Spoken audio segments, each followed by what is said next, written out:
The 7th Circuit Court of Appeals just granted the state of Illinois their emergency request to stay the injunction, which was granted against the state and ultimately stopped their unconstitutional ban on so-called assault weapons and also large capacity magazines. This means that the state of Illinois' assault weapons ban and magazine ban was allowed to go back into effect.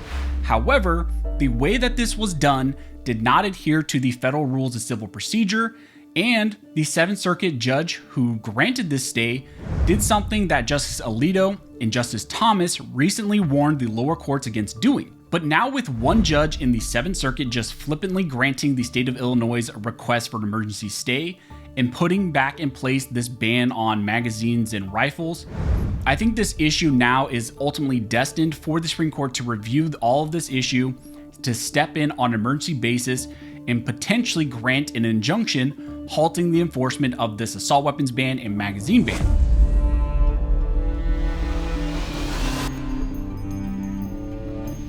Now, before we dive into all this, I want to thank everybody who's been supporting the channel, who's been subscribed to the channel, who's helped me to reach 500,000 subscribers.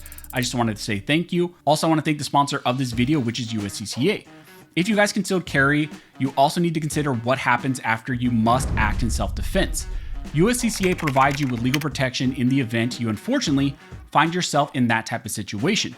So if you're interested, I highly recommend you check out USCCA, and I will leave a link to them down below. Now, on this issue of the Illinois ban on so-called assault weapons and magazines, there are a lot of moving parts, and there's a lot of things that we need to cover, but my general point for this video and the main thing you need to take away from this is that the 7th Circuit granting an emergency stay in the Barnett case, which they just did yesterday, in conjunction with the Supreme Court's interest in the NAGR v. Naperville case, can end up forcing the Supreme Court's hand to grant emergency review in that NAGR case, or maybe even in the Barnett case. I think what just happened is that the state of Illinois overplayed their hand, and this single anti-gun judge in the 7th Circuit made a very tactical error. Barnett v. Raoul is the case where the 7th Circuit just granted an emergency stay in favor of the state of Illinois, and that is a general challenge to the state of Illinois' PIC Act. The PIC Act is the state of Illinois' law which recently banned the sale and purchase of so-called assault weapons and also large capacity magazines. Yes, I know those aren't real terms, those aren't real things, but what we're talking about here is the legal definitions found in the PIC Act. Last week, a district court judge, McGlynn, issued a ruling in review of this Barnett case, and he granted a preliminary injunction against this law. He found that the state of Illinois' assault weapons ban and magazine ban were inconsistent with the Supreme Court's rulings in Heller and Bruin, and therefore he put a temporary halt on its enforcement. In simplest terms, when a court grants a preliminary injunction, it simply puts a temporary halt on the enforcement of that specific law until the case can go to a full hearing, or at least until there is a final resolution of that case. But injunctions are very powerful and are a great legal tool, and really they ultimately signal how a court will rule on a specific case. That is primarily because on one of the elements to win a motion for a preliminary injunction, you need to show a likelihood of success on the merits of your case. So what that means is that when the district court judge here, McGlynn, reviewed the Barnett case, he reviewed the motion, and he came to the conclusion that he believes that the plaintiffs are likely going to win this case, and he ultimately is going to agree with them that the state's ban is likely unconstitutional. That's why he granted the injunction. Well, the state of Illinois could not have that injunction remain in place, so they filed for an emergency stay of that injunction, and they filed it to the 7th Circuit on an emergency basis. Now, here alone, there is a huge issue. The state of Illinois did not follow the rules of federal civil procedure. Under Federal Rule 8, a party must ordinarily move first in the district court for the following relief, and that relief includes a stay of the judgment or order of a district court pending appeal. That means if the state of Illinois wanted a stay, they must first go to the district court judge first, to the one who initially granted the preliminary injunction, and they must go to that district court judge first to request a stay. But here, Illinois went ahead and just went and cried to the 7th Circuit. They bypassed the district court and went directly to the 7th Circuit on an emergency basis. The only way that the state of Illinois could have bypassed the district court is by showing that first asking the district court would have just simply been impracticable, that it was essentially futile for them to go to the district court. But the state of Illinois did not even show that in their emergency motion.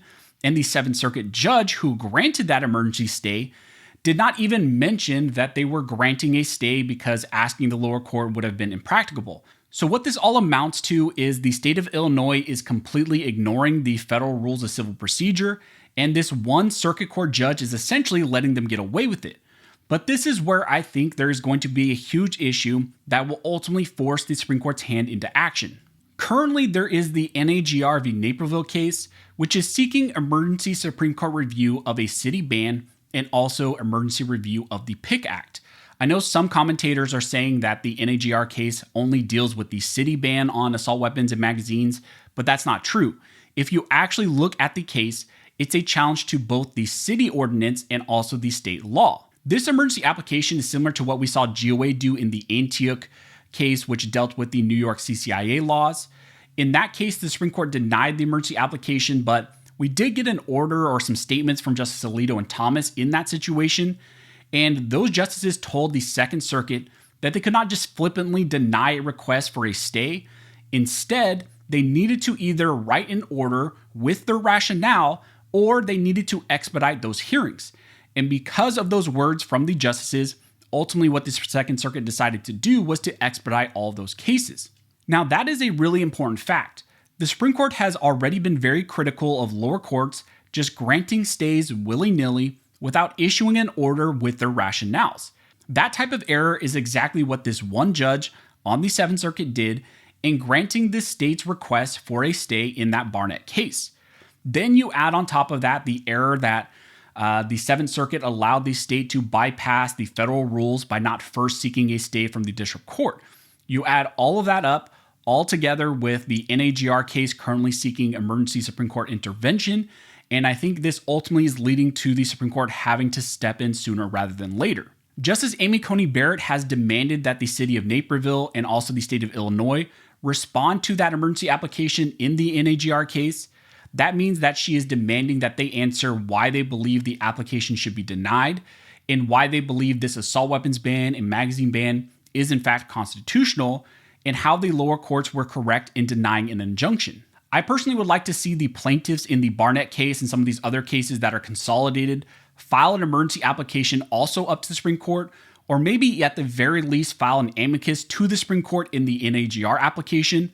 They could show how this issue is not just isolated to this one case, that it's more than just this one case. Instead, you have a systemic issue in the Seventh Circuit, in the lower courts, where rogue judges continue to not enforce the Second Amendment, that they are enforcing unconstitutional bans on so-called assault weapons and magazines, and also how the Seventh Circuit is flippantly granting stays, which the Supreme Court just told them they should not do.